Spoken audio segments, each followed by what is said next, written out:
டெல்லி கணேஷ். இவருடைய உண்மையான பெயர் கணேஷ். இவர் 1 ஆகஸ்ட் 1944 அன்னைக்கு தென்காசி மாவட்டத்தில் உள்ள கீழப்பாவூரில் பிறந்திருக்காரு. இவருடைய ஆரம்ப கல்வியானது தூத்துக்குடி மாவட்டத்தில் உள்ள வல்லநாட்டில் இருக்கு. இவருக்கு ஒரு மூத்த சகோதரியும் ஒரு தம்பியும் இருக்காங்க. கணேஷ் அவர்கள் 400க்கும் மேற்பட்ட திரைப்படங்களில் நடிச்சிருக்காரு.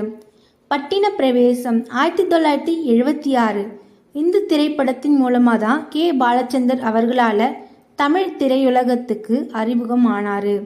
இவருக்கு டெல்லி கணேஷ் என்ற மேடை பெயரும் பாலச்சந்தர்னால் தான் வழங்கப்பட்டது. கணேஷ் இந்திய விமானப்படையில் 1964 வருஷத்துலேருந்து 1974 வருஷம் வரைக்கும் பணியாற்றியிருக்காரு. 1981 வருஷம் மகாராணி படத்தில் முக்கிய வேடத்தில் நடிச்சிருக்காரு. 1981 வருஷம் எங்கம்மா மகாராணி படத்தில் முக்கிய வேடத்தில் நடிச்சிருக்காரு. சிந்து பைரவி 1985, ஸ்ரீ ராகவேந்திரனும் 1985, நாயகன் படம் 1987, அபூர்வ சகோதரர்கள் 1989லையும் 1990களில் மைக்கேல் மதன காமராஜனும் சத்திரியனும் நடிச்சிருக்காங்க. 1997 இருவர், ஆஹா இந்த 2 படமும் நடிச்சிருக்காரு.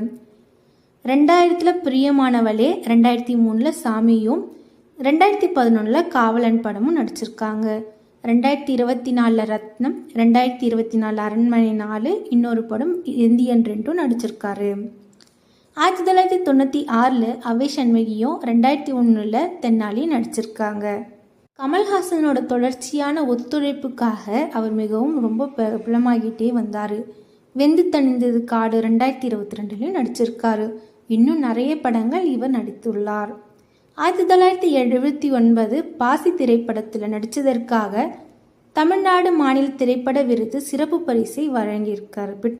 முதல்வர் ஜெயலலிதா வழங்கிய கலைமாமணி 1994 போன்ற பல்வேறு மாநில விருதுகளையும் பெற்றுள்ளார்.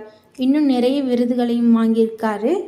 கணேஷ் 9 நவம்பர் 2024 அன்று தனது 80வது வயதில் சென்னையில் காலமாயிட்டார்.